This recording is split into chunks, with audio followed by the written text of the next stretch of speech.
Hello বন্ধুরা, একটা ভালো খবর এসেছে বিশ্বভারতী ইউনিভার্সিটি থেকে campus placement work in interview হিসেবে। জব লোকেশন হচ্ছে গিয়ে উত্তরপ্রদেশ, মধ্যপ্রদেশ এবং বিহার।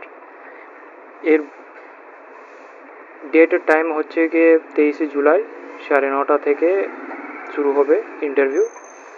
আর এলিজিবিলিটি হচ্ছে গিয়ে final year student of MEd program Visva-Bharati Santiniketan.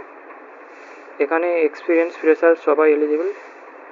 আর যারা যে এলিজিবল তাদেরকে বিশ্বভারতীর একটা ওয়েবসাইট দেওয়া হয়েছে, প্লাস ওর সঙ্গে সঙ্গে ইমেল আইডি দেওয়া হয়েছে।